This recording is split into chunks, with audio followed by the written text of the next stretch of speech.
Cyrielle Sarah Cohen. Bonjour à toutes et à tous et bienvenue sur Radio J. Ravi de vous présenter cette nouvelle émission aujourd'hui jusqu'à 16h30 avec mon invité, chanteur italien, Latin lover de la chanson française avec plus de 50 ans de carrière. Il a marqué les époques, les générations avec des chansons iconiques de Laisse-moi vivre ma vie à Je t'aime à l'italienne, à tous ceux qu'on aime et bien d'autres chansons évidemment. Après l'album Événement où il interprétait ses plus grands succès en duo avec ses amis artistes, Frédéric François revient nous voir alors pour son nouvel album On a tous besoin d'aimer et je ne vous dis pas mais j'ai adoré. Un échange suivi de mon coup de cœur à 16h05 avec Roberta pour son one man show qui devrait faire plaisir à notre invité. Il s'intitule Una Roberta a Parigi si c'est bien prononcé. L'occasion comme toujours de découvrir alors nos invités sur Radio J. 15h, 16h30, Cyrielle Sarah Cohen. Radio J. Bonjour Frédéric François. Bonjour Sarah. Sachez que c'est un bonheur de vous recevoir à nouveau ça me fait très plaisir. Sur l'antenne de Radio J. C'est un plaisir tout à fait partagé. Vous avez ramené Merci. beaucoup de soleil en arrivant dans nos locaux. Alors je suis ravie de vous revoir.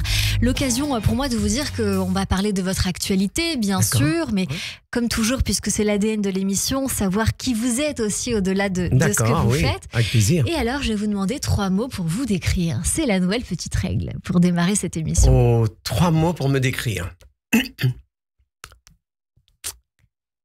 Très humain. Très tolérant. Et il en manque un. Très amoureux de la vie. Amoureux de la vie. Eh bien, on va voir si ça colle avec vous tout du long de cette émission. Avec vous, Frédéric François. Mais pour ce faire, le début, toujours le début. Et on va démarrer avec cette chanson qui s'intitule En enfance, que j'ai adorée très sincèrement. Vous êtes Francesco Baracato.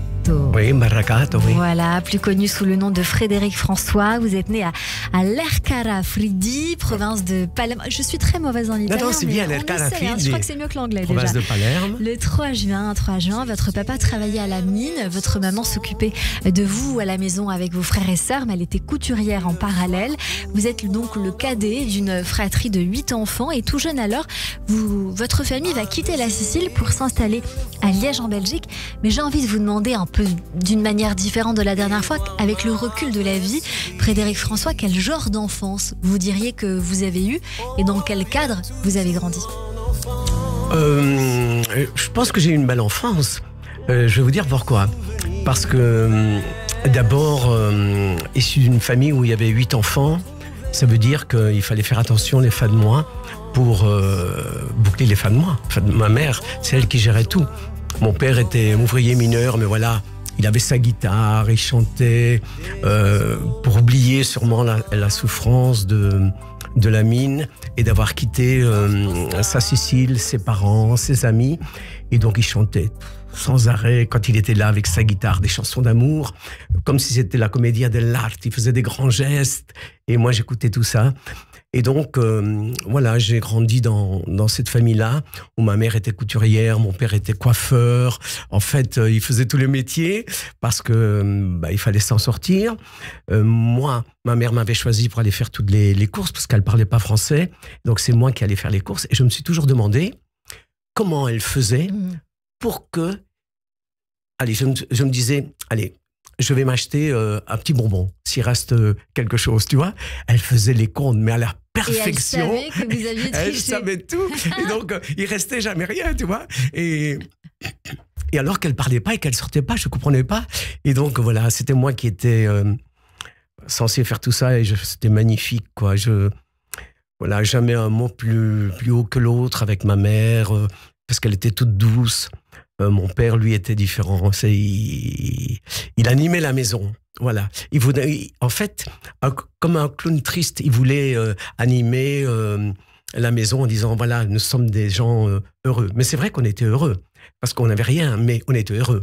C'est très souvent ce qu'on me dit. Voilà, on n'avait pas grand-chose, on n'avait rien, mais on était quand même heureux, bien plus que ceux qui avaient tout, finalement. Oui, voilà, par exemple, le dimanche, tu vois, après la pasta dominicale, mon père buvait son petit verre de vin. Il avait raison. Alors nous, les enfants, on disait, papa, on voudrait la télévision. Lui, il disait, oui, je vais vous acheter la télévision sans problème, venez avec moi. Donc on traversait la rue, il y avait un magasin d'électroménager. Il ouvrait, il essayait d'ouvrir la porte, tu vois. D'abord, il nous disait, laquelle vous choisissez? Nous, on disait, papa, celle-là. Et puis, il ouvrait, il essayait d'ouvrir la porte et disait, oh, les enfants. La prochaine fois. La porte est fermée, on reviendra dimanche prochain. Et alors, les enfants, on s'est dit tous, papa, il nous refait, hein. On va y aller un mercredi. Alors, on y est allé un mercredi. Et là, le même scénario, il nous a fait choisir la télé. La porte s'est ouverte, nous, on était heureux comme tout.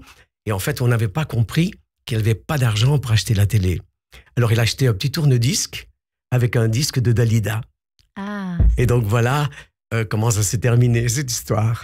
Mais c'était magique, c'était magnifique. C'est un beau change, j'ai envie de dire, oui, un CD de Dalida, un disque de Dalida. Le goût de la musique, on le sait, Frédéric François, il vient de votre papa, qui, vous le disiez, interprète les grands classiques italiens, le dimanche en famille. Et d'ailleurs, vous avez réalisé le rêve de votre papa, quelque part, en devenant chanteur. Oui, parce que lui, il apportait des sérénades en Sicile. Ça peut paraître bizarre, très lointain, tout ça. Mais en Sicile, il avait un petit groupe avec une guitare, un violon et une mandoline. Donc, le fiancé disait, voilà, j'aimerais bien que tu ailles chanter sous tel balcon, telle rue, tel numéro, une chanson d'amour, celle-là. Alors, mon père y allait avec son petit groupe. Et en dessous du balcon, il chantait la chanson. Mais ça voulait dire, aux yeux du village, les enfants, cette femme-là, ce sera ma femme. Et est-ce qu'il chantait ça? Ah oui.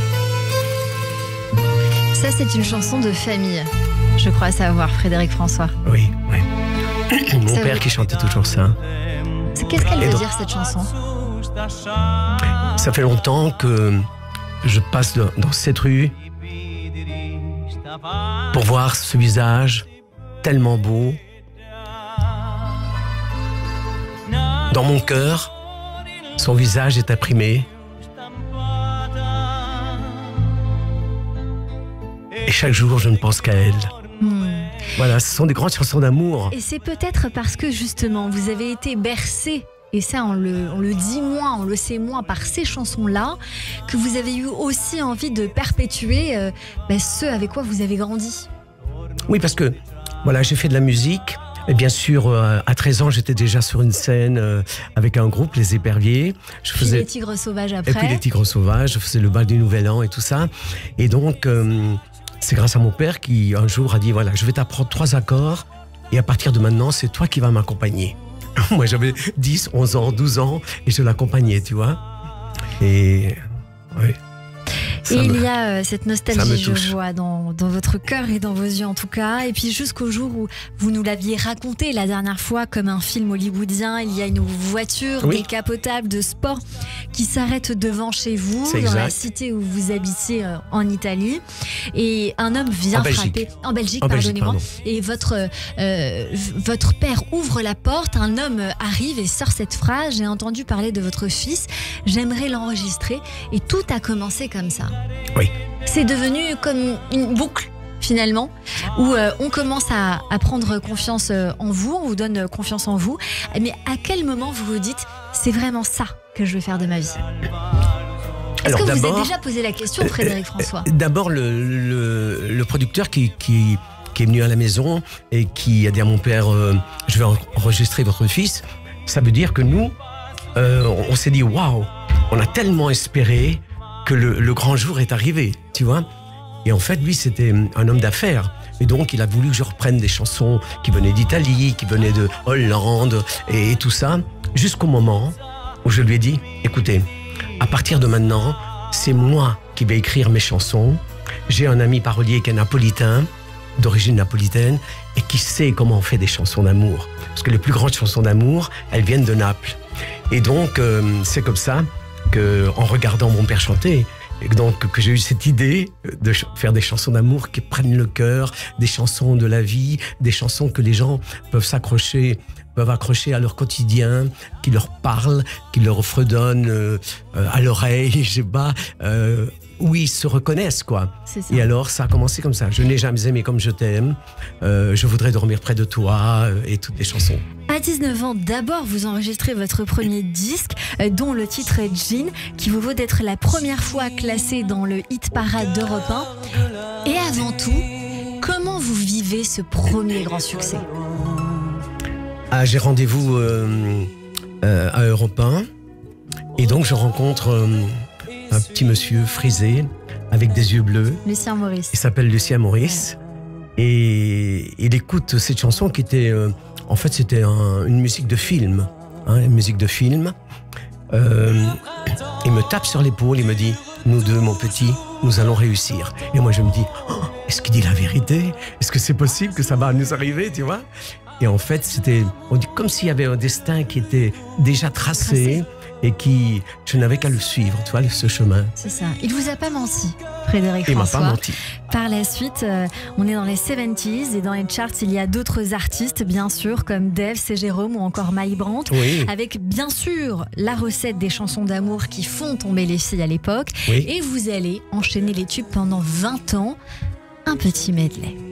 Je n'ai jamais aimé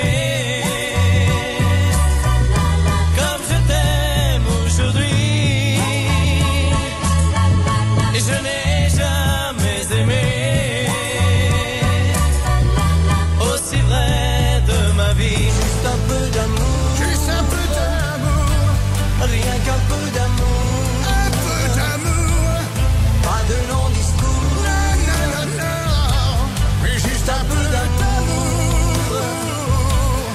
Une épaule où se poser et dans tes bras se serrer. On a tous besoin d'un peu d'amour. Mon cœur te dit je t'aime, il ne sait dire que ça. Je ne veux pas te perdre, j'ai trop besoin de toi. Mon cœur te dit je t'aime, il est perdu sans toi. Mon cœur te crie je t'aime à chaque fois qu'il bat. Oh, je t'aime à l'italienne. Oh, je t'aime à l'italienne. J'ai le cœur qui bouge, je parle avec les mains et je vois tout rouge si tu parles à quelqu'un. Quand le vent du sud me joue la musica, je chante avec lui rien que pour toi. Oh, je t'aime à l'italienne. Oh, je t'aime à l'italienne. Je resterai pour toujours chanteur d'amour. Et pendant que nous sommes en train d'écouter ces chansons qui font plaisir au cœur et à l'âme, je regarde juste derrière la vitre en face de nous Benjamin Arnault à la console et Sandy Boulanger qui sourient et qui ont voilà, le plaisir d'écouter toutes ces chansons qui nous ont bercés. Et vous l'avez dit, Frédéric François, j'ai traversé toutes les modes jusqu'à aujourd'hui. Oui. Et non seulement les modes, mais les époques, les péripéties, les intempéries. Et ces chansons, elles font du bien. Oui, c'est des chansons qui font du bien, en fait, parce que c'est des chansons d'espoir, c'est des chansons d'amour, ce sont des mots que les gens s'approprient et qu'ils veulent entendre. C'est pas des petites chansons. Quand j'écris une chanson, il faut dire je t'aime à tous ceux qu'on aime tant qu'ils sont vivants. C'est important, tu vois ce que je veux dire. Et donc, mais il n'y a pas que celle-là, je fais des chansons pour ma Mina, pour ma mère, des chansons sur la garde partagée, sur l'adoption. Ce sont des chansons de la vie, des chansons d'amour, mais de la vie. Et donc tout ça, c'est hyper important pour moi. Et surtout qu'elles se transmettent de génération en génération, tu vois. J'ai une petite anecdote. Je sors d'un spectacle la semaine dernière et il y a une fille qui veut absolument faire une photo avec moi. Je dis oui, bien sûr. Et elle me dit « Oh, je vous adore, je vous adore. » Vous savez, ma mère, quand j'étais toute jeune, elle mettait dans la voiture une chanson à vous. Et chaque fois que je l'entendais, je disais « Maman, il a écrit cette chanson pour toi ? Et pourquoi tu me dis ça ? Ben oui, je t'aime, ma Daniel. » En fait, elle comprenait Je t'aime au ma Daniel. C'était Je t'aime à l'italienne. Oui. Et donc, comme sa maman s'appelait Daniel, la petite fille disait il a écrit cette chanson pour toi. C'est très mignon. Oui, c'est mignon, quoi. Et donc, voilà, sa maman n'était plus là. Elle m'a dit ma mère est au ciel, mais voilà, je suis devenu fan et maintenant, vos chansons me rappellent. En fait, c'est comme une Madeleine de Proust. Mes chansons leur rappellent plein de souvenirs, des visages disparus, mais qui restent gravés dans leur mémoire. Et ça, c'est important, tu vois. Exactement. Et on grandit, on évolue avec vous, avec ce dernier album dont on va parler dans un instant. Mais depuis, vous avez sorti 39 albums en français, en italien. Aujourd'hui, vous êtes le 3e chanteur belge le plus vendu au monde, avec 35 millions d'exemplaires, 85 disques d'or, singles et albums confondus, 15 vidéos et DVD d'or. Après Salvatore Adamo et Jacques Brel, c'est vous. Vous êtes fier de ça quand même, Frédéric François? Oui, si je... Non, pas de fausse modestie. Non, si j'étais tout seul, je regarderais le ciel et je dirais papa, tu peux être fier de moi. C'est ça. Regarde un peu où on est arrivé. Hein? On était là-bas, en face du charbonnage. Tu rêvais que je devienne chanteur. Tu disais à tes copains, un jour mon fils ce sera une star. Et ils rigolaient peut-être. Et regarde aujourd'hui tous les succès dans plein de pays. Les gens qui chantent les chansons, ils sont heureux grâce à toi. J'étais sûre que vous parlerez de votre papa. Il y a aussi votre maman, mais que vous taisez avec plus de pudeur, on va dire. Voilà, avec plus de pudeur, je ne parle pas souvent de ma mère, mais par respect, je ne sais pas pourquoi, je la garde pour moi dans mon cœur, mais rien ne se serait passé sans elle. C'est-à-dire que c'est elle qui gérait tout pour les fins de mois. Et donc, quand il m'achetait une sono ou il voulait que je chante dans un groupe et qu'il devait acheter du matériel pour moi, s'il n'y avait pas le consentement de ma mère, jamais il ne l'aurait fait. Donc, c'est elle qui commandait. Et elle avait bien raison. Frédéric François, vous revenez nous voir alors avec ce dernier album, On a tous besoin d'aimer. Un album que j'ai adoré, pour être tout à fait sincère. Ouais, ça me fait plaisir. Un album dans les bas qui est une nouvelle fois une ode à l'amour, mais pas seulement, des histoires de vie aussi. Pour ce faire, vous vous êtes accompagné d'orchestrateurs et aussi d'auteurs de talent. Oui. Il y a, je crois, Lionel Florence pour ce single qui s'intitule On a tous besoin d'aimer. Oui. Et on va écouter un extrait. D'accord. Même si les mots ne sont pas toujours les mêmes, pour se dire simplement je t'aime, c'est son cœur qu'il faut écouter. On a tous besoin d'aimer. Voilà, c'est un style artistique, pop, variété, reggaeton sur certains titres. Vous diriez, vous avez fait évoluer ce style au fur et à mesure des époques, oui, bien évidemment. Mais aujourd'hui, voilà, on sent ces sonorités qu'on aime beaucoup et qu'on a envie d'écouter. Voilà, comme je suis musicien à la base, ce que j'ai fait, c'est épouser l'air du temps à chaque décennie pour être dans la course, tout simplement, tu vois. Et donc, je me permets, avec l'orchestrateur, on est devant des sons, des banques de sons, je me permets de créer des rythmes, de créer des sons. Et il y a toujours, des fois, je me dis, là, tu vas un peu trop loin, ton public ne va pas te suivre, tu vois. Et alors, j'essaye petit à petit, dans chaque album, d'aller toujours plus loin. Donc voilà, il y a des rythmes. Essayez de les faire évoluer avec vous. Oui, et bien c'est sûr. très bien comme ça. Vous l'avez dit à demi-mot, cet album, On a tous besoin d'aimer, bien évidemment que dans les temps obscurs que nous vivons, c'est vraiment ce dont nous avons besoin. C'est le meilleur des médicaments, oui, bien sûr. On a besoin d'être aimé, on a besoin de se rapprocher. Le temps passe vite. Le temps qui nous est donné, il faut qu'il soit précieux, il faut le vivre pleinement avec ceux qu'on aime. Et pour moi, voilà, cet amour, toutes ces chansons d'amour prennent une dimension différente encore aujourd'hui, quoi. C'est ça. Plus que jamais. Et on découvre ces 11 titres dans lesquels vous nous emmenez à travers le temps, en évoquant bien sûr les différentes étapes de la vie, mais je crois que vous adressez aussi un message à votre femme pour la vie. Dans son regard. Ouais. Pour son sourire que je vis, je respire. J'ai beaucoup aimé ce titre-là. On sent que voilà, c'est tout à fait sincère. Dans ce regard, il n'y a pas que celui-ci. Vous parlez dans d'autres chansons aussi du fait que depuis toujours, une fois que vous l'avez croisée, c'est resté la femme de votre vie finalement. Oui, c'est important. Alors si on me dit, mais comment on peut aimer pendant autant d'années la même femme, il y a il y a sûrement une méthode, la complicité, être à l'écoute, je sais pas moi. Quand un ne va pas bien, être là pour dans le besoin, tu vois. Le respect, il y a plein de trucs, tu vois. Pour moi, une femme, c'est comme quelque chose de précieux qu'on garde dans le creux de sa main et qu'on serre très fort. On l'a gardé toute sa vie.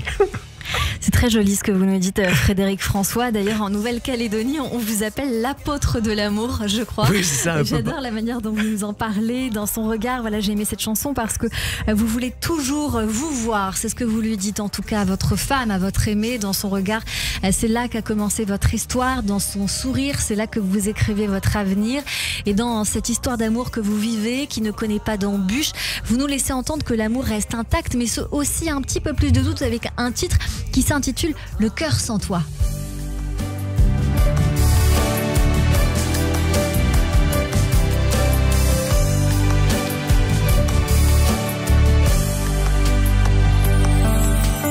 Je ne sais plus où va ma vie.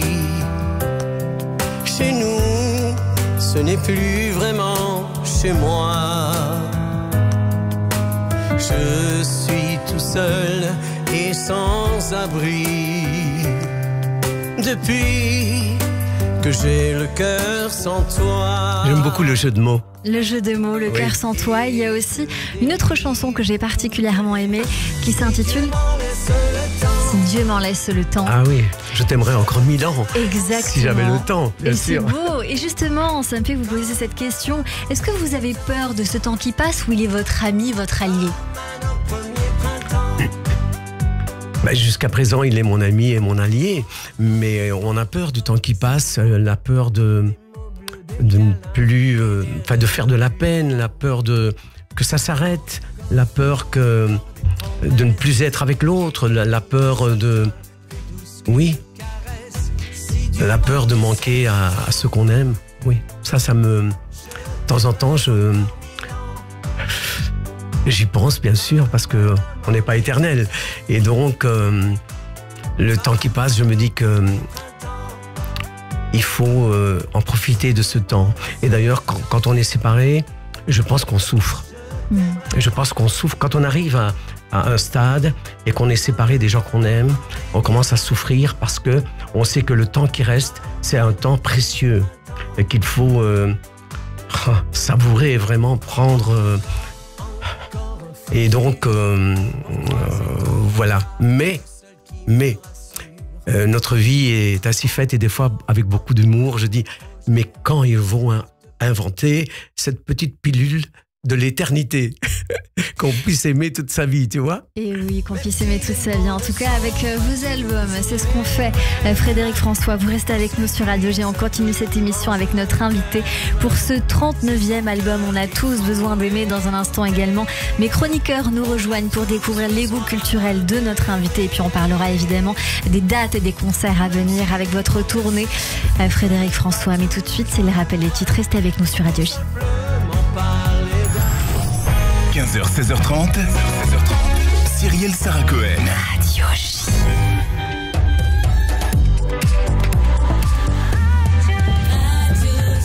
– 15h30 sur Radio J. Bonjour et bienvenue. Tout de suite, le rappel des titres avec Etanit Belaïch.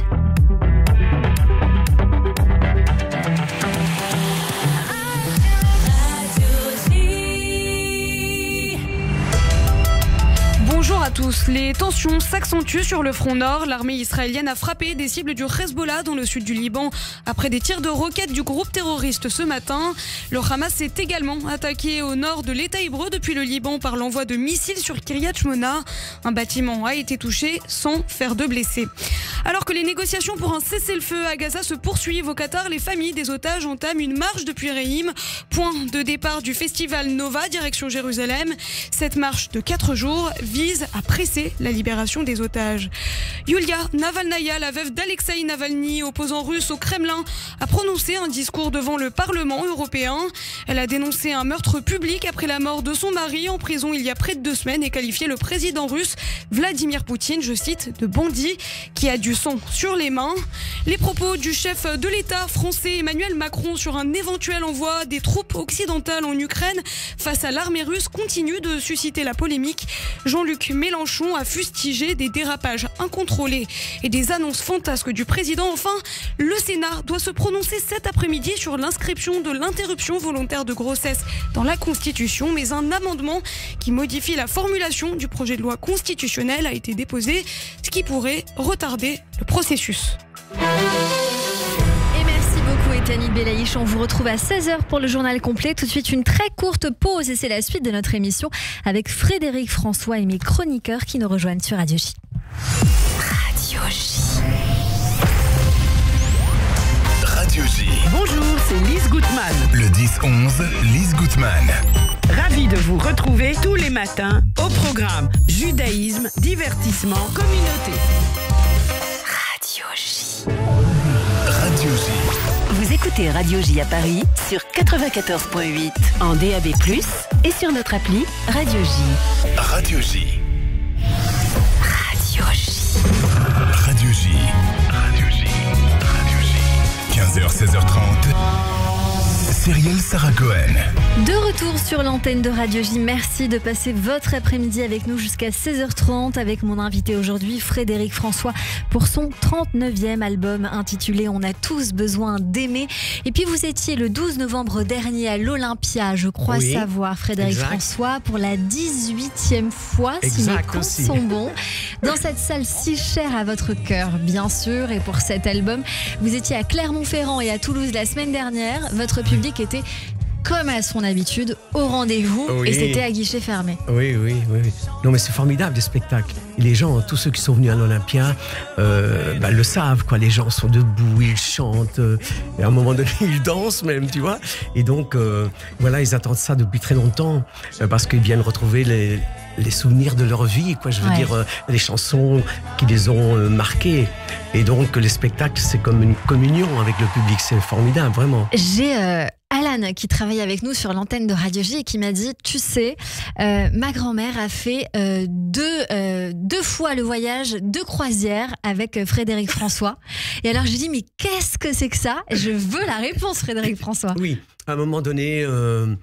Voilà, après avoir fait des tournées, on s'est dit, on nous a demandé si on voulait faire une croisière avec les musiciens. Et nous, on a dit à ce gars qui faisait la croisière, je suis d'accord de le faire, mais comme si je faisais un Olympien, avec les mêmes musiciens et avec la même chose. Donc les gens ont pris la croisière, bien sûr, et nous, on était là avec tous les musiciens et on faisait le spectacle à un moment donné, je crois 2 spectacles par semaine. C'est voilà, génial. et on allait de pays en pays. Et j'ai trouvé ça formidable parce que moi j'avais mes cousins, de la famille, donc on était tous réunis et on s'est régalés, quoi. Ah mais c'est un magnifique moment à partager. Donc ça, est-ce qu'éventuellement vous le refaites ou peut-être s'il y a une proposition, vous diriez potentiellement on oui. On l'a fait 2-3 fois. Il y a fait des années qu'on n'a plus fait de croisière. Ça reste quand même une porte ouverte pour nos auditeurs qui voudraient éventuellement faire des propositions. Je sais qu'il y a des clubs cachers qui pourraient vous le proposer. Vous poursuivez votre tournée en France et en Belgique. Vous serez à Montluçon bientôt, le 3 mars à Lyon, avec beaucoup d'autres dates. Vous serez notamment le 11 mai à Marseille. Qu'est-ce qui nous attend ? Les classiques, le dernier album, c'est à vous de nous dire. Alors voilà ce que les gens attendent. C'est très difficile de faire un spectacle, hein. Je veux dire, choisir les chansons. Oui. Donc pour moi, il y a les incontournables qui changeront jamais. Parce que les gens, ils viennent pour écouter les souvenirs de leur vie, comme je dis.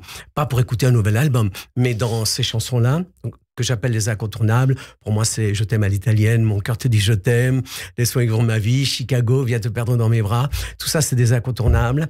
Et j'y ajoute, 3 nouvelles chansons. 3 nouvelles chansons avec un moment plus intimiste, même une tarentelle. À un moment donné, j'écris une tarentelle parce que les gens retrouvent un peu mes origines et ils s'amusent parce qu'ils dansent dessus. Et voilà, et ça dure presque 2 heures, 1h30, presque 2 heures. Il faut avoir quand même de la forme pour faire 2 heures de concert avec des oui, c'est fans comme un grand match de boxe, hein. complètement Je peux vous déchaînés, dire. j'imagine. Ça chante, ça danse, c'est avec vous. Ne serait-ce que nous, quand on a diffusé vos titres, on était comme des fous pendant l'émission. Donc j'imagine Alors, les personnes qui vous suivent. j'ai le souvenir de cette semaine, de cette fille qui me regarde tout le temps, là, au premier rang, et qui est debout, et qui attend qu'une chose, monter sur scène Pour chanter avec pour vous. m'embrasser. Non. Et alors, elle réussit quand même. Elle réussit alors qu'il y avait des gardes du corps de chaque côté, et les gardes du corps couraient sur la scène, et elle l'a plongée dans les gens. Incroyable. C'est Ça des- vous surprend toujours, ça, Frédéric François, ou maintenant c'est habituel pour vous? Non, c'est habituel. Ah, j'ai l'impression que ça Non, vous mais étonne il y pas. a des gardes du corps, donc tout ça est réglé. Ils sont briefés pour ne pas laisser monter les gens parce que c'est dangereux. Bien sûr. En plus, avec mon bras, mon petit problème de fracture de l'épaule, c'est encore plus dangereux. Mais voilà, j'ai le souvenir, quand elles viennent sur scène comme ça, elles sont d'une force. Mais mon Dieu, mais qui peut les arrêter? Elles courent, elles vous embrassent, mais c'est même plus un bisou. Elles vous mangent la joue, quoi. Frédéric François, je voulais que je vous dise, je trouve ça complètement génial. Voilà. Je trouve ça assez extraordinaire que ça existe encore, Oui. que les fans se déchaînent à ce point-là. Je trouve ça vraiment sublime. Pour les dates, j'imagine qu'on vient les trouver s'il y a un site internet, c'est frédéricfrançois.com pour venir voir toutes les prochaines dates, pour venir vous écouter, vous voir et venir vous embrasser visiblement en Si concert. elles réussissent à passer les gardes du corps, hein, la sécurité. Voilà, à brisque et péril, chère dame. Allez, dans cette partie d'émission, on découvre toute la culture que vous aimez ou qui pourrait vous plaire. Et tout de suite, Christophe Barbier nous emmène au théâtre. Et mes acclamations, mon enthousiasme, viva notre bienfaiteur. Olé, olé, olé. Bonjour Christophe. Quelle a été, chère Cyrielle, votre éducation sentimentale? Peut-être les chansons de Frédéric François. Vous avez le droit de ne pas me répondre et de garder votre secret. Je vous propose un autre Frédéric, Frédéric Moreau. Si vous avez lu Flaubert, son roman L'éducation sentimentale, vous savez que l'amour, en fait, ne s'apprend pas et qu'il n'y a aucun chemin tracé vers le bonheur. Frédéric Moreau, amoureux toute sa vie d'une femme mariée, Madame Arnoux, qu'il ne possédera jamais, en témoigne. Il s'égare entre un quasi-mariage, qu'il rejette, une courtisane qui le recueille et dont l'enfant mourra en bas âge, et la femme d'un banquier qui n'est pour lui qu'un lot de consolation et une revanche sociale. À la fin de cette errance, il en convient avec son ami d'enfance. Nous avons raté nos vies. La prose et la psychologie développées par Gustave Flaubert sont très difficiles à adapter au théâtre. Le cinéma, avec ses petites voix, ses lenteurs, ses flous, parvient parfois à rendre cette ambiance. Le théâtre est trop vivant, trop contrasté pour en saisir les subtilités, parfois émollientes. C'est ce qu'ont réussi pourtant au théâtre de Poche-Montparnasse Sandrine Molaro et Gilles Vincent Caps. À deux, ils jouent tous les personnages et ne s'identifient à aucun. Lui semble un Pierrot lunaire, elle a tout des servantes impertinentes de Molière. Leur réussite n'est pas l'incarnation, mais la narration. Tous deux nous entraînent, sans quitter le fil du destin amoureux de Moreau, dans l'histoire de 3 révolutions. La révolution économique de ce mi-temps du 19e siècle, où la bourgeoisie change de rente avec le triomphe du commerce et les débuts de l'industrie. La révolution politique, bien sûr, celle qui crée la fragile, complexe et explosive Deuxième République. La révolution des mœurs, enfin, qui remplace les passions brûlantes du romantisme par un grand doute sentimental. Flaubert après Balzac et Hugo, c'est Racine qui triomphe de Corneille. C'est le nombrilisme douloureux qui supplante la conquête flamboyante de l'être aimé. Voilà pourquoi Flaubert est triste. En ajoutant à leur conte palpitant un anachronisme musical avec guitare électrique, micro et sampleur, Sandrine Molaro et Gilles Vincent Caps ne trahissent pas l'œuvre, ils la rapprochent de nous par un peu d'humour et de légèreté. Ne pas prendre l'éducation sentimentale trop au sérieux, c'est lui rendre un grand service. Et merci beaucoup pour ces bons conseils, Christophe Barbier. Tout de suite, c'est la chronique Flashback avec Annabelle Guiraud. Radio J. 15h, 16h30, Cyrielle Sarah Cohen. Bonjour Annabelle. Bonjour Cyrielle, bonjour cher Frédéric. Bonjour Annabelle. Dans cette chronique, on va entrer dans votre univers culturel et parler d'artistes que vous appréciez. On va commencer en musique avec un mélodiste qui s'est fait connaître avec La poupée qui fait non. Vous avez deviné ? Oui, bien sûr, j'ai une anecdote sur... Michel Polnareff. Oui. On fera l'anecdote après alors. Et parce que vous êtes un amoureux des mots d'amour en musique, intéressons-nous à une simple mélodie de Polnareff. Extrait. Une simple mélodie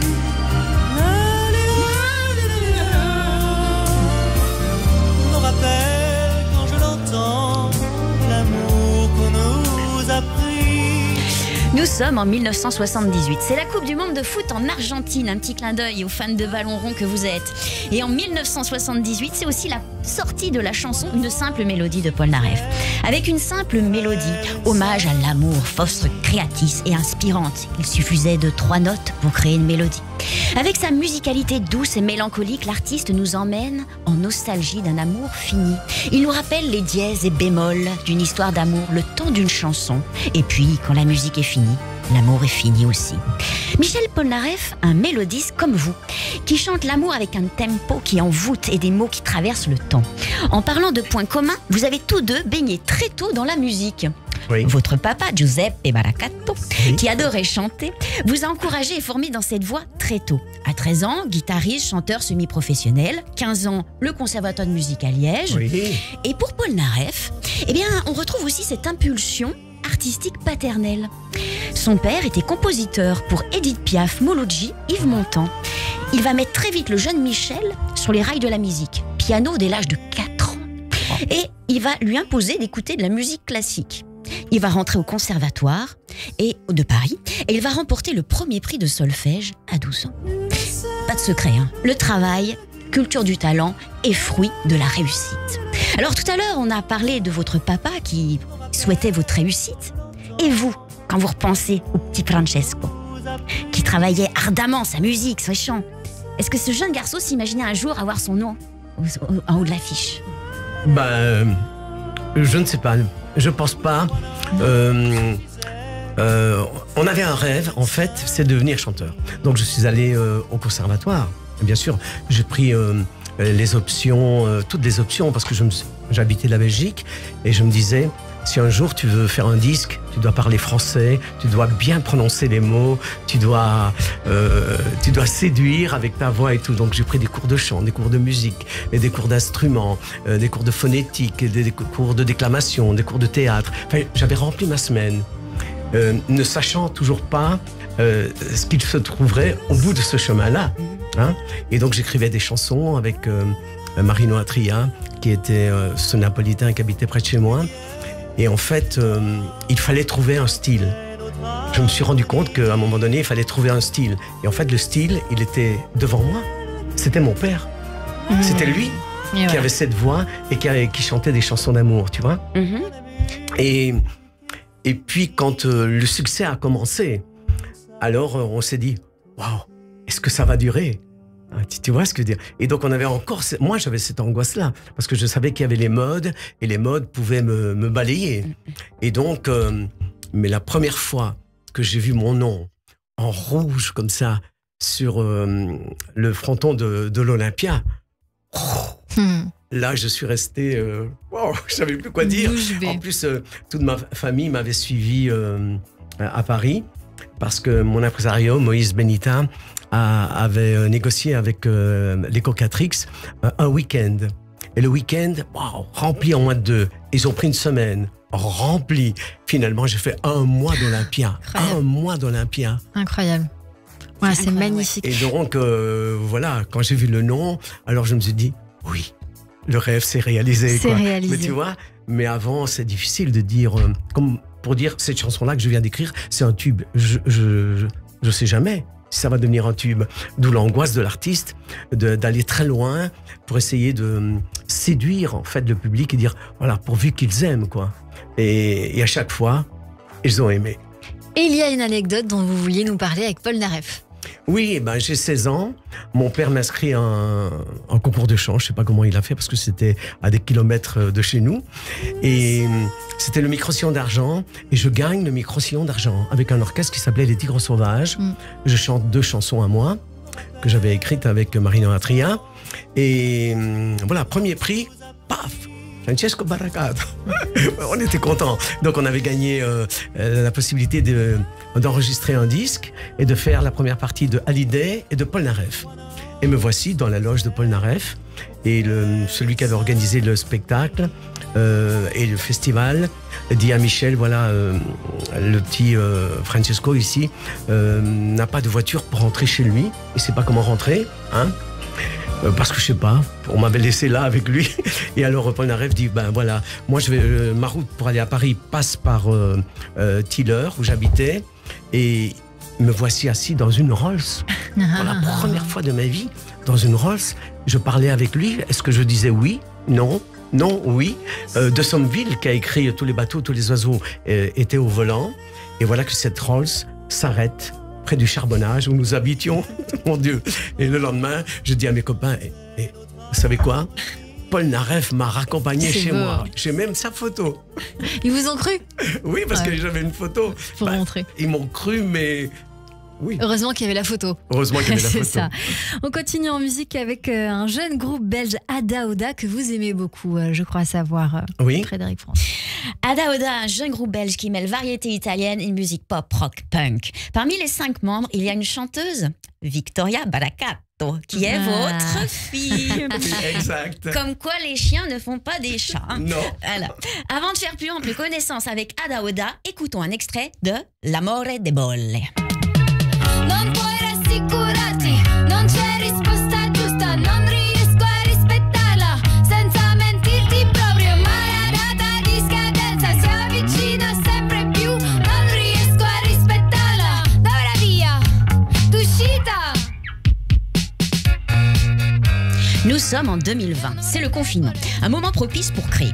C'est ce que fait César Laloux, un des artistes à l'origine du groupe. César se met à produire plein de maquettes musicales. Et puis, il aimerait bien collaborer avec une personne qui poserait sa voix, des textes, un univers sur ses maquettes. Alors, il contacte Victoria Baracato, autre fille, avec qui il avait échangé musique sur un site en ligne. Le courant passe bien. Victoria enregistre quelques phrases chantées en italien sur un morceau de César. Et bam, ça match. César et Victoria ont trouvé leur empreinte musicale. Reste à présent au duo à se choisir un nom de scène. Ce sera Ada Oda. Une formulation anglo-saxonne pour dire Another Day ou reporter à demain. Ouais.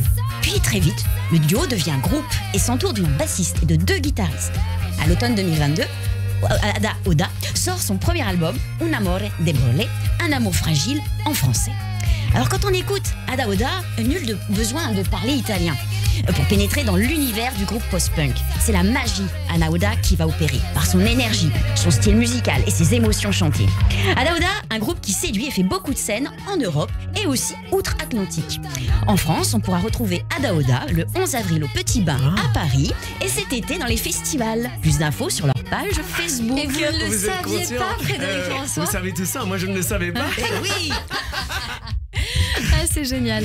Et il y a une petite question, il semblerait que la chanson soit une histoire de famille, donc chez vous, bon ça on l'a bien compris, Frédéric François, mais est-ce que c'est vous qui avez initié votre fille à la chanson ou elle a suivi vos pas d'elle-même? Alors avec ma femme, on se dit, c'est notre petite Victoria ça, toute timide, une petite femme comme ça, toute fragile. Quel âge elle a? Elle va dans la trentaine. Mais voilà, quand elle allait en boîte, il y a très peu de temps, on lui demandait sa carte d'identité. Quand elle monte dans un avion, on lui dit « Et votre maman, elle est où ?» Façon de parler. Et donc, voilà, elle a créé ce groupe Ada Oda. Et ça déménage sur scène. C'est super. Ils ont fait tout le tour de l'Italie. Ils vont en Hollande. Ils vont en France. Ils vont maintenant aller aux États-Unis. Demain, on va dire vous êtes le papa de Victoria. Ah, c'est joli. On poursuit en lecture avec un auteur que vous adorez. Il semblerait que ce soit Marc Lévy, Annabelle Guiraud. Oui, Marc Lévy, l'écrivain français le plus lu dans le monde et qui a sorti dernièrement son 25e roman, La Symphonie des monstres, aux éditions Robert Laffont. Vous l'avez lu, Frédéric ? Ma femme m'en a fait cadeau, mais j'ai pas encore lu. Alors, découvrons ensemble l'intrigue du livre sans spoiler toute l'histoire. Dans La Symphonie des monstres, Marc Lévy aborde un sujet dont on entend peu parler, les enlèvements d'enfants en temps de guerre. La Symphonie des éclairs, c'est... la Symphonie, des monstres. Des monstres. Les éclairs, c'est une chanson. La Symphonie des monstres, c'est l'histoire de Valentin, jeune Ukrainien de 9 ans, qui se fait enlever dans son école par l'armée russe. Véronica, sa mère, découvre la disparition de son fils le soir même en rentrant à la maison.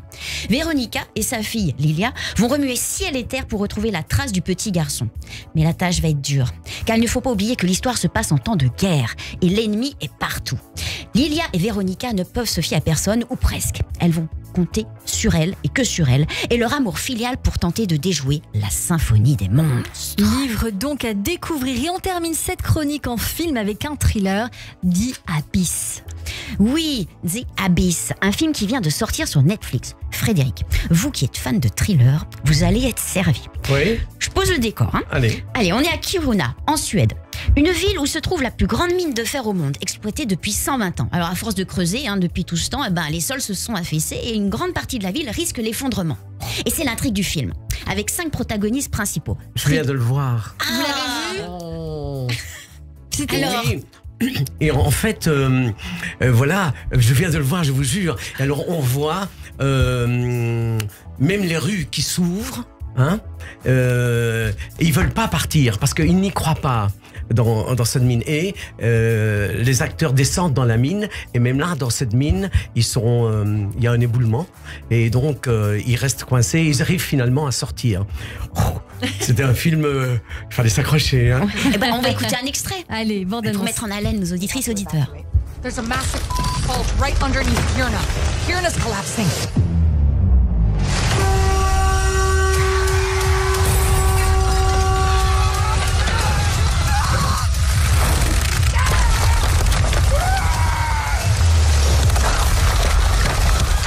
On est dans l'ambiance, je crois, Voilà. Annabelle Guiraud.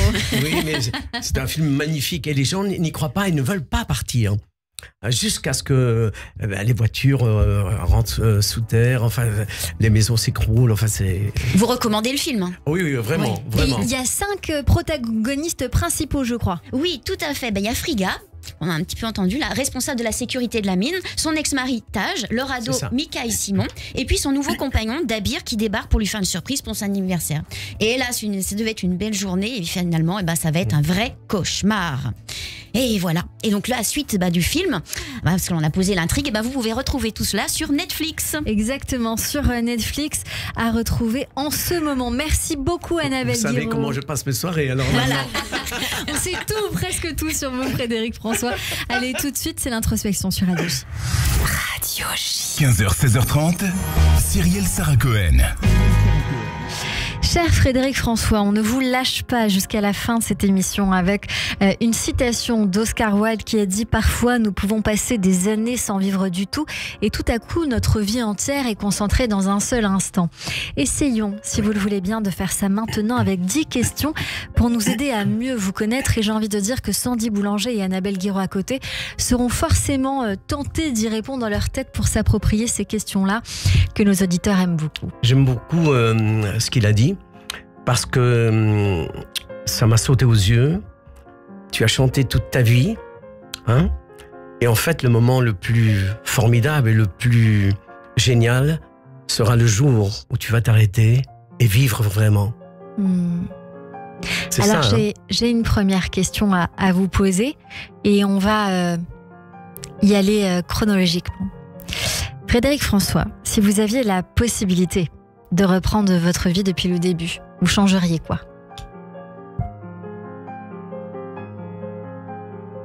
Je changerai rien. Quel Parce conseil? qu'on ne peut pas changer les choses. Et finalement, ce qui nous est arrivé, c'est un destin incroyable. Donc je ne changerai rien. Un conseil que vous donneriez à un enfant pour réussir sa vie?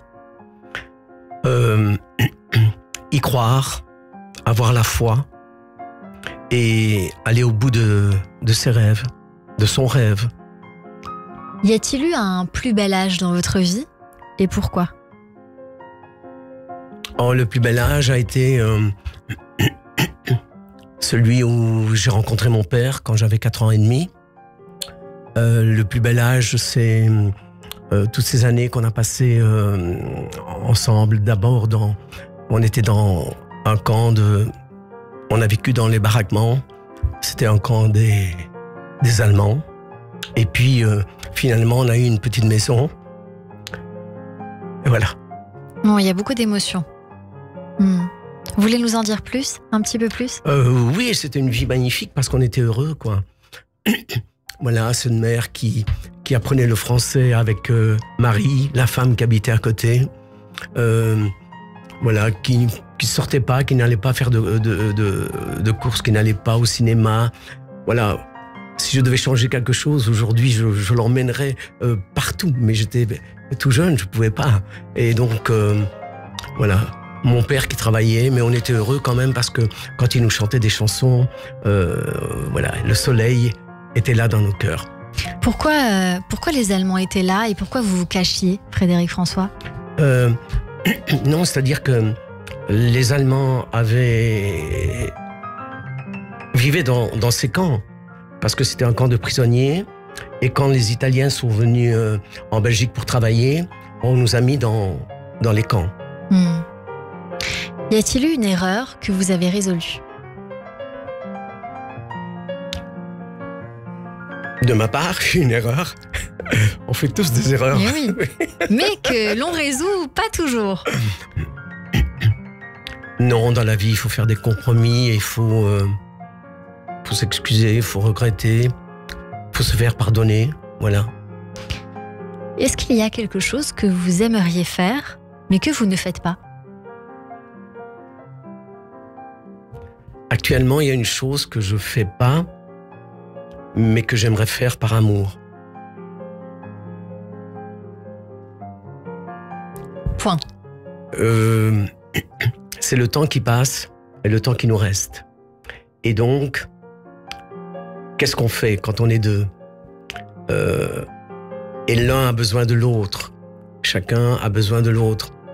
Ma femme dirait, est-ce que dans ton métier, il y a une retraite ou pas? Ça veut dire qu'elle pense qu'il serait temps que je lui consacre peut-être du temps, beaucoup plus de temps, et de profiter du temps qui nous reste. Est-ce qu'il y a une chose alors que vous avez faite ensemble ou pas, et dont vous pensez vous souvenir toute votre vie?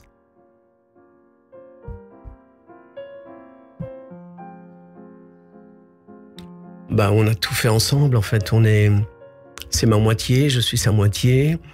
Et donc, voilà, on s'est occupé de nos parents jusqu'au bout, elle comme moi. Et on n'a jamais quitté cet endroit parce qu'on ne voulait pas être trop loin de nos parents, parce qu'on voulait en profiter jusqu'au bout, en fait. On aurait pu vivre à Paris, on aurait pu vivre autre part, mais à nouveau, ça aurait été se déraciner et faire en sorte que les grands-parents, parce qu'ils sont devenus grands-parents, ne profitent pas de leurs petits-enfants. Et ça, c'est une chose qu'on a réussi tous les deux. Pour terminer, Frédéric François, qu'aimeriez-vous que les gens retiennent de vous? Voilà, quelqu'un qui a apporté du bonheur en écrivant des chansons d'amour, quelqu'un qui leur a laissé des souvenirs très importants de leur famille, avec leur maman, avec leur grand-maman, quelqu'un qui les a fait sourire, qui les a fait s'émerveiller, je sais pas, qui a fait que leur quotidien était différent. Je pense à des fois, je reçois des lettres d'un EHPAD, où il dit voilà, nous avons une pensionnaire, elle aimerait tellement avoir une photo de vous dans sa chambre, et donc on lui envoie. C'est très joli. On revient dans un instant, après le journal, avec vous, Frédéric François. Pour se dire simplement je t'aime, c'est son cœur qu'il faut écouter. Radio J. 15h, 16h30, Cyrielle Sarah Cohen. 30 ans d'expertise sont mis au service d'un projet ambitieux. L'ouverture d'un collège bilingue à Boulogne, le collège Tikva. Niveau d'anglais élevé. Niveau d'hébreu très soutenu. Cours de Kodesh. Initiation aux nouvelles technologies. Collège Tikva, l'excellence académique. Retrouvez-nous sur collègetikva.com. collègetikva.com. 01 49 23 73 41. Attention. Réunion d'information le mercredi 6 mars à 19h au 16 rue d'Aguesso, dans les locaux du groupe Progress à Boulogne. Collège Tikva, l'excellence académique.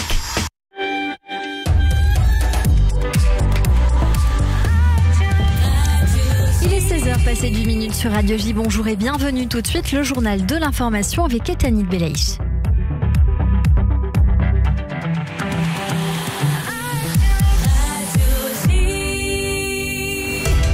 Bonjour à tous. On ouvre ce journal avec le front nord. L'armée israélienne a frappé des cibles du Hezbollah dans le sud du Liban. Ont notamment été ciblés un dépôt d'armes et une usine de fabrication d'armes à Ramieh. La nuit dernière, l'armée israélienne a frappé une autre usine de fabrication d'armes du Hezbollah à Karbat Salam. Suite à des tirs de roquettes sur Kiryat Shmona dans la matinée revendiquée par le Hamas, Tsahal a également bombardé les sites de lancement du groupe terroriste avec de l'artillerie. Plus au sud, l'armée israélienne a éliminé des dizaines de membres du Hamas dans la bande de Gaza.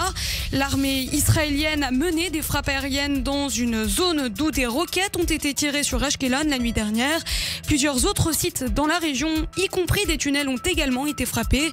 Dans le sud du territoire palestinien, la 7e brigade blindée a effectué des raids sur des sites du Hamas, saisi des armes et frappé une cellule terroriste composée de 5 personnes à bord d'un véhicule.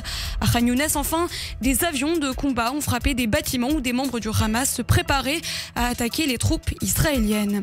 Concernant une éventuelle libération des otages israéliens, le Hamas s'opposerait aux grandes lignes de l'accord établi à Paris la semaine dernière. Selon la radio militaire israélienne, les représentants de l'organisation terroriste auraient qualifié la proposition de document sioniste et se seraient indignés du fait qu'elle ne comprenne aucune mesure pour mettre fin à la guerre, mais aussi qu'elle n'inclut aucune mesure pour permettre le retour complet des résidents du nord de la bande de Gaza, déplacés du fait des combats. Ils ont également dénoncé la libération d'un trop faible nombre de prisonniers palestiniens contre les otages.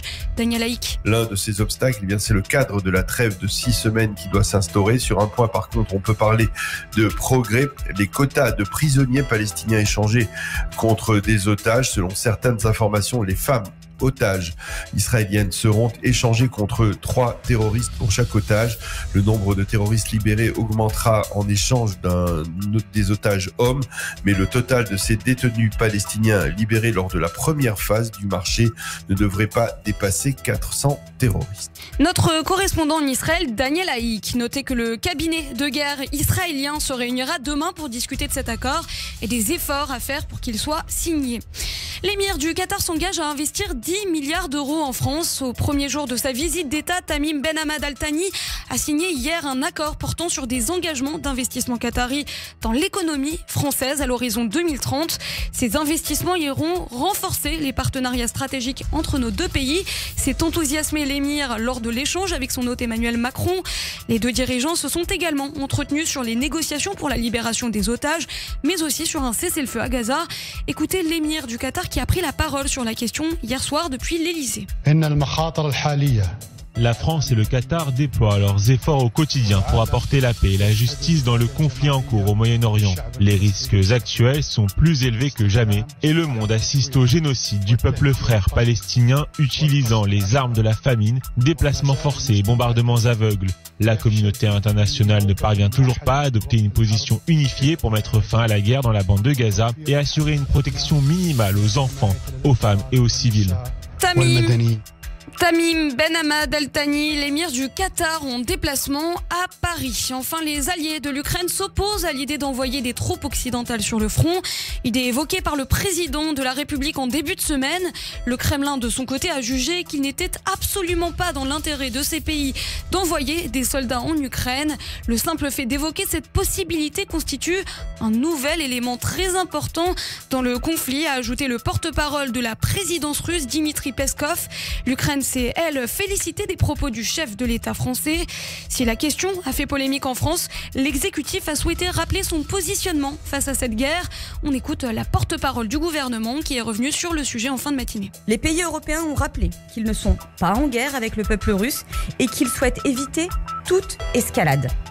Notre unique objectif, c'est que la Russie ne gagne pas cette guerre, dont elle est l'unique agresseur. Cette guerre a été voulue par Vladimir Poutine. Les Ukrainiens ne l'ont pas voulu. Les Européens non plus. Ceux qui répétaient qu'il n'y avait pas d'invasion russe de l'Ukraine sont les mêmes qui aujourd'hui plaident pour la soumission et le renoncement. Ce n'est pas la position de la France. C'était Prisca Thévenot, la porte-parole du gouvernement à la sortie du Conseil des ministres ce matin. Et merci Merci beaucoup Ethanit Belaïch. On vous retrouve demain à partir de 14h. En attendant, c'est la suite de notre émission dans un instant avec mon invité Frédéric François et mon coup de cœur sur Radio J. Radio J. Vous écoutez Radio J à Paris sur 94.8 en DAB+, et sur notre appli Radio J. Radio J. Quelle France voulons-nous? La société civile face à la République. C'est le thème de la rencontre organisée par la communauté juive de Créteil le mercredi 28 février à 19h30 avec Amin El Khatmi.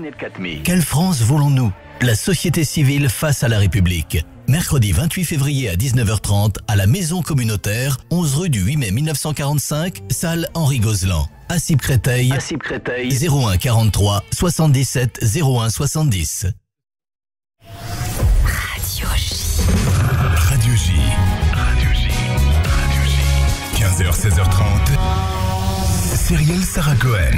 Merci de nous rejoindre sur Radio J. Si vous êtes avec nous depuis le début de cette émission, merci pour votre fidélité. Si vous venez de nous rejoindre, merci d'être avec nous.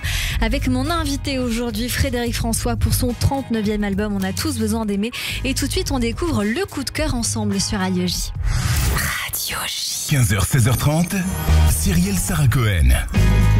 Bonjour Roberta Tchekin. Waouh, tu as dit parfaitement. Là, c'est parfait. Alors d'habitude, je n'adapte pas le coup de cœur à notre invité, mais là, c'était trop beau pour ne pas saisir cette occasion. Je suis ravie de vous recevoir, Roberta. J'ai beaucoup entendu parler de vous. Vous êtes en spectacle et vous avez un spectacle qui s'intitule Una Roberta a Parigi. Oui, mais tu parles italien. Non, pas du tout. Ouais, je ça suis vient, une ça vient, arnaqueuse ça née. vient. Là, je vous le dis très sincèrement, c'est tout pipeau. Mais j'ai beaucoup entendu parler de vous. J'ai des amis qui m'ont dit le spectacle est incroyable, on rigole beaucoup. Parlez-nous de votre spectacle. Alors, mon spectacle, c'est un premier spectacle, c'est un spectacle humoristique, en français avec un petit accent italien que vous êtes en train d'entendre. Oui. Et je parle français vraiment comme ça, vous que c'est une des questions que me pose tout le monde. C'est bien. Oui, mais je sais que l'accent, c'est encore très, très fort. Et c'est un voyage interculturel entre l'Italie et la France. Depuis que je suis arrivée en France, je me suis rendu compte que on pense de se connaître, italien et français, c'est pas le cas. Et souvent, on se taquine, ou on se dispute, ou on est toujours en train de dire moi je suis mieux là et comme ça et moi je prends tous les éléments sur lesquels d'habitude on se dispute, on se taquine, la drague, l'amour aussi notamment, la cuisine, et je donne des solutions pour arrêter de continuer à se disputer, car ensemble on serait les meilleurs pays du monde. L'unique chose sur laquelle pour l'instant je peux rien faire, c'est le foot, mais pour le reste pour l'instant, on peut rien faire. Et vous êtes, vous le dites, la plus italienne des Parisiennes, et j'ai même envie de dire peut-être inversement aussi. Oui, là c'est un parcours effectivement, car en plus depuis fin janvier 2023, je suis aussi française. J'ai la double nationalité, je suis très fière. Oui. C'est un grand parcours, il semblerait. C'est un grand parcours. En plus, c'est absolument pas compris par beaucoup de mes amis italiens. Personne comprend. Aussi la dame qui m'a fait l'entretien. Oui, tout à fait. L'entretien il continuait à me demander pourquoi je voulais la nationalité. Et moi, je partage totalement les valeurs de ces pays. Et sincèrement, depuis que je suis en France, j'ai étudié beaucoup notre histoire profonde aussi, pas seulement des éléments comme peut être la soupe à l'oignon ou autre chose. Et c'est incroyable l'histoire de nos deux pays. Et moi, j'ai envie de raconter ça. Et dans mon spectacle, on apprend beaucoup de choses. Après, c'est un premier spectacle, bien évidemment, je parle surtout de mon installation à Paris et de ma vie, mais ça change tout le temps. Et depuis en plus, je vais mettre des éléments sous la culture et comme ça. On va diffuser le teaser dans un instant, mais il faut rappeler que ça fait seulement 10 ans que vous êtes à Paris. Vous êtes arrivé au départ pour le travail. Oui. Et vous ne parliez pas un mot de français. J'ai parlé les choses que je ne peux pas répéter à la radio. Et en plus, j'étais convaincue de savoir des choses qu'après on arrive ici et on découvre que ça veut dire une autre chose. C'est ça. Alors vous étiez directrice marketing international, vous étiez là pendant 5 ans et donc vous avez décidé de rester à Paris. Et au départ, comment l'humour est arrivé? C'était pour faire rire finalement les collègues. Alors en réalité, c'est que je voulais pas les faire rire, mais ça arrivait naturellement. Que moi, je suis arrivée au début pour 6 mois.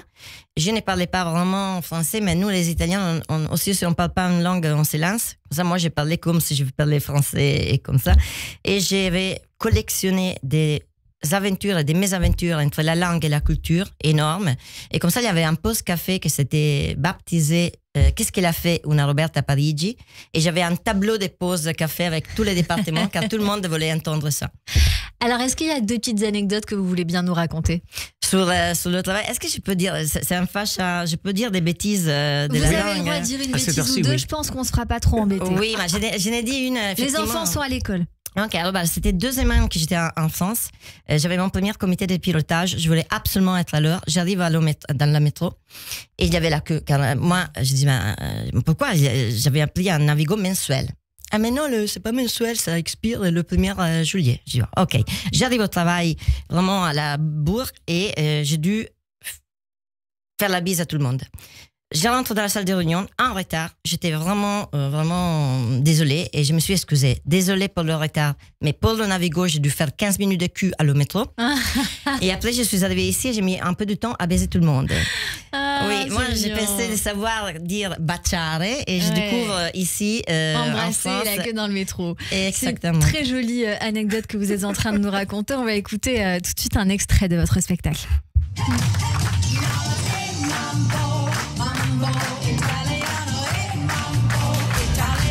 Una Roberta Parigi, c'est un voyage interculturel par la plus italienne des Parisiennes.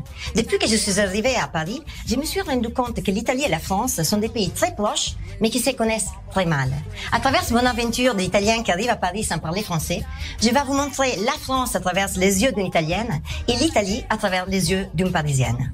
On va parler d'amour, d'apéro, du bidet, de la langue et de nourriture. Mais pas de foot. Non, pas de foot. Non. C'est drôle, plein d'énergie, rythmé comme un bambo italienne. On va bien rigoler ensemble, italien et français. Ça, c'est l'italien, c'est pouffi. En français, c'est schtroumpf. Mais on est d'accord qu'un chapeau, un pantalon, seulement un schtroumpf pour bien vivre ici. On apprend tout en rigolant sur les différences culturelles de nos pays. Mais pas que. Est-ce que vous savez pourquoi on dit French kiss? Venez le découvrir avec moi, en sens figuré, bien évidemment. En sortant du spectacle, vous ne verrez plus la France de la même façon et vous saurez un peu plus sur la culture italienne.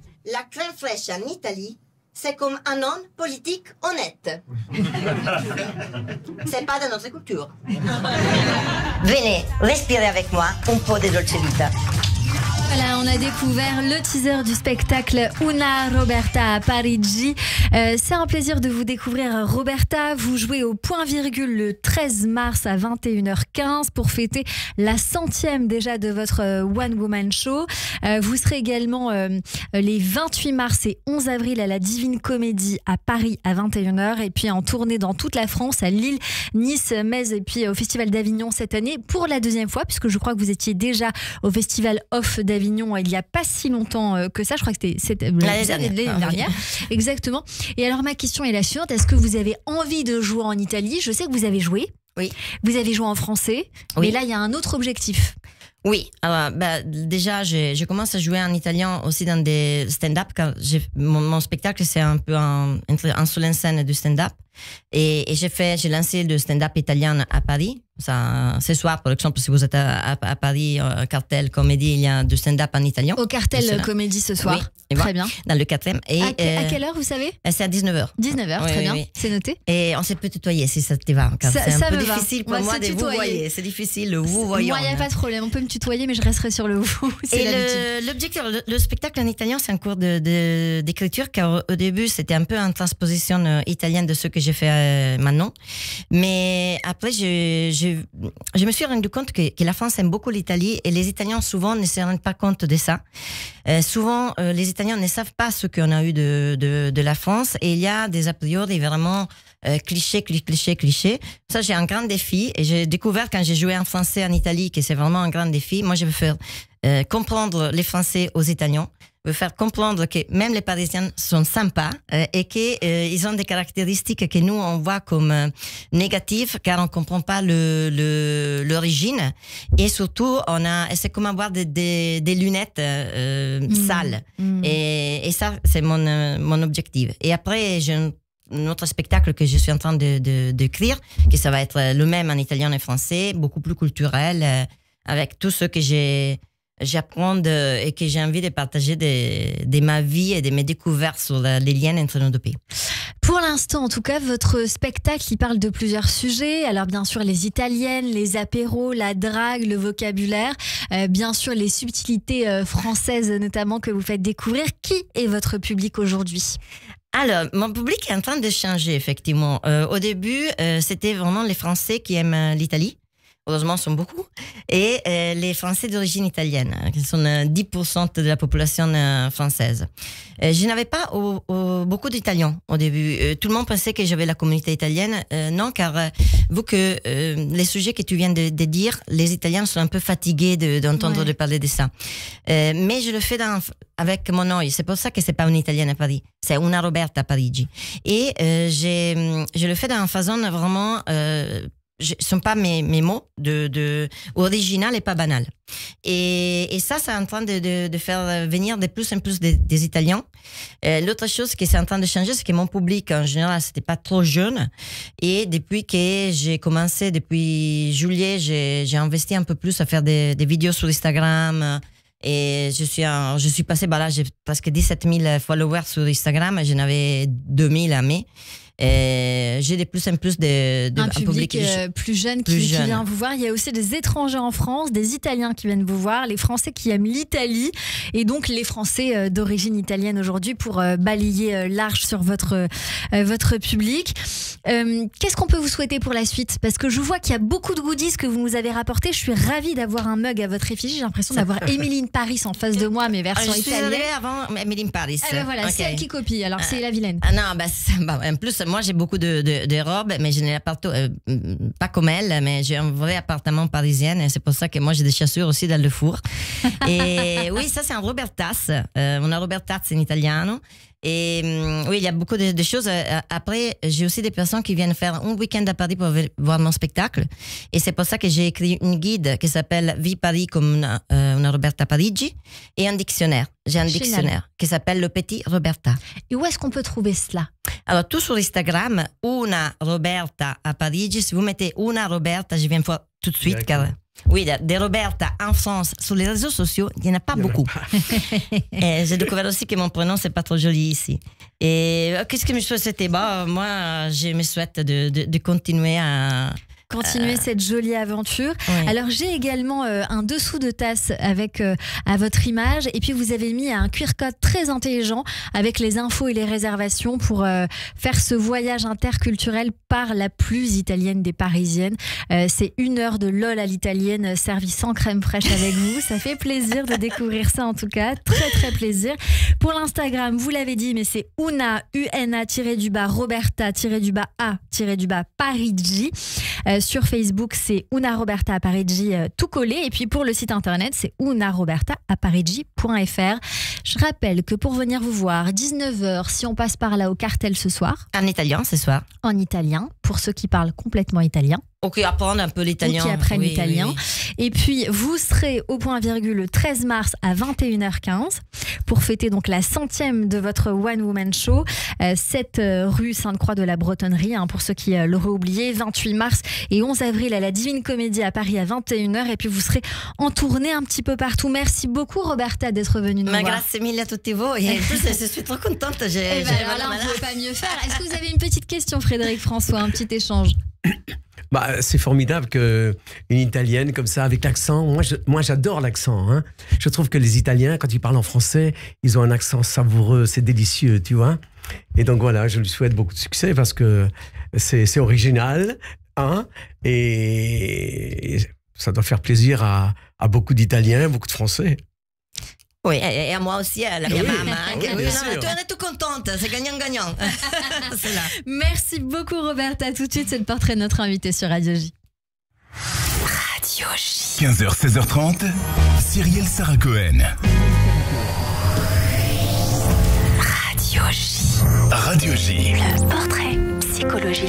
Comme toujours, à la fin de cette émission, Frédéric François, on a pour habitude de débriefer ces minutes passées ensemble. Juste un petit peu avant la fin de cette émission, on fait ce qu'on appelle un petit peu le débrief. Et c'est fait par Sandy Boulanger à ma gauche, que vous avez vu, que vous regardez tout à l'heure et qui a pris des notes. Je la regardais écrire. Chaque fois qu'on parlait, nous, elle écrivait. Je me dis, bon. Qu'est-ce que c'est ? Qu'est-ce que c'est ? La réponse est là. Bonjour Sandy. Bonjour Cyrielle. Bonjour François. Bonjour. Alors effectivement, je vous ai écouté avec attention, comme si c'était la première fois que j'entendais parler de vous. Donc je me réveille comme Blanche-Neige ce matin et donc vraiment vierge de tout a priori et connaissance sur vous, je vous ai savouré, bien sûr, regardé beaucoup et senti. Vous allez voir ce qu'il ressort de tout ce qu'on a pu se partager aujourd'hui. On commence par les 3 mots que vous avez choisis au début pour vous caractériser, qui étaient humain, tolérant et amoureux de la vie. Vous allez voir qu'on vous a bien retrouvé quand même tout au long de ce partage dans ces 3 mots. Alors, l'enfance qui est toujours propre à Cyrielle quand on commence, c'est le début, c'est la base, c'est vrai. Surtout, c'est la base de la relation. Donc, elle sait bien l'amener.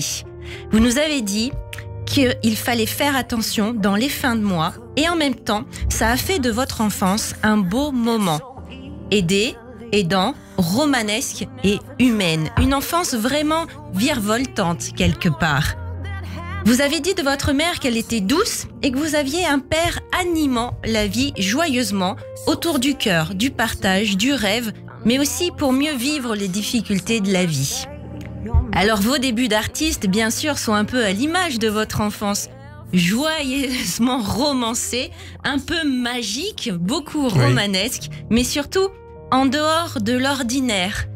Pour mieux le vivre quand même, cet ordinaire. Alors des mots d'espoir et d'amour qui traversent le temps, ça parle aussi de la vie, simplement pour supporter ce qui ne l'est pas toujours. On a tous besoin d'aimer, chantez-vous actuellement. Et aussi, j'ai envie de vous dire, on a besoin de le recevoir, hein. Ouais. Et ça, c'est quand même moins fastoche, hein. Ça se travaille différemment. Oui, c'est comme un grand plat de pâtes, il faut le digérer après, hein. Ouais. Mais ça se digère facilement. Il suffit pas d'y faire honneur, hein, et puis de pas vexer la maman, hein, il faut pouvoir digérer après. Alors, vous parlez de complicité, de respect, de solidarité en amour, ai-je entendu. Chacun sur son siège, comme ça me donne cette vision du couple, d'être quand même côte à côte, sur un pédalo, tantôt sur un lac, tantôt sur la mer, voire parfois l'océan, dans le cœur des tempêtes, mais toujours vers le même objectif. C'est exact. Ouais, hein. Le temps qui reste est précieux, avez-vous dit.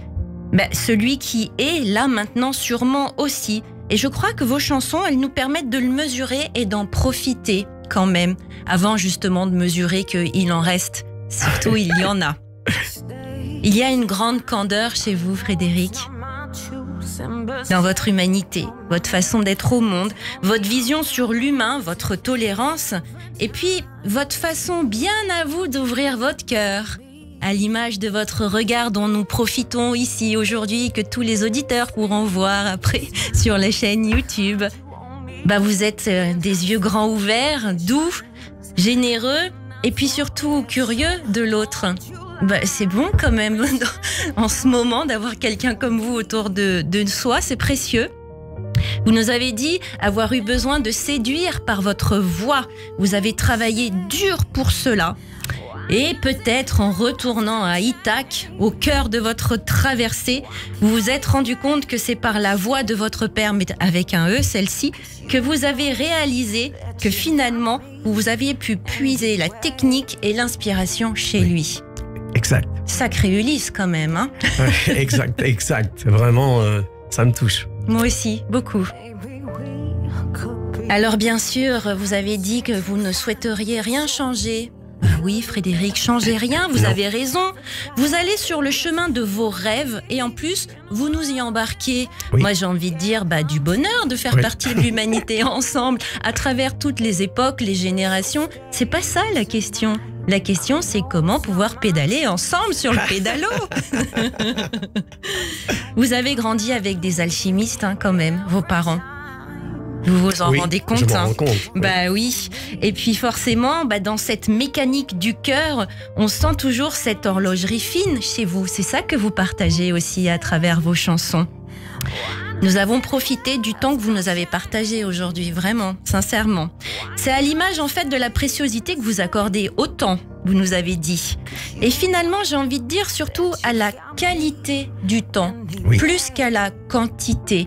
peut-être que ce pas de côté sera aussi assez généreux pour profiter de ce qu'il y a à profiter encore et encore en 2 mots. Frédéric, ce qu'il reste de ce jour-là partagé, c'est votre sourire, votre humanité, votre émotion surtout, du bonheur, et puis cette authenticité avec laquelle vous vous êtes partagé généreusement. Alors merci beaucoup. Merci, formidable. Et merci à vous, Sandy Boulanger, notre thérapeute que l'on retrouve tous les mercredis sur Radio J. Radio J. 15h, 16h30, Cyrielle Sarah Cohen. Même si les mots ne sont pas toujours les Merci beaucoup d'avoir été avec nous. C'est la fin de cette émission avec vous, Frédéric François, pour votre 39e album. On a tous besoin d'aimer. Merci pour cet échange. Un mot de la fin qui vous revient. J'ai passé un très bon moment en votre compagnie, en compagnie de Annabelle, de Sandy, de Christophe Barbier. Et de Roberta aussi. Et de Roberta également. Voilà. Et voilà, j'espère vous revoir très vite et puis partager ensemble encore de nouvelles... Des bons moments comme ceux-là. Des moments précieux comme on a passé aujourd'hui. Merci beaucoup Frédéric François. Merci à l'artiste Roberta Tchekin d'avoir été avec nous sur l'antenne de Radio J. On se dit à très vite, j'en suis sûre. Merci d'avoir été mon coup de cœur. À la réalisation audio et vidéo, Benjamin Arnaud aujourd'hui. Merci à toutes et à tous de nous avoir suivis. Rendez-vous demain dès 15h avec mon invité Georges-Marc Benamou, producteur de la série Événements de France 2 La Peste. À demain, belle journée à tous sur Radio J. Même si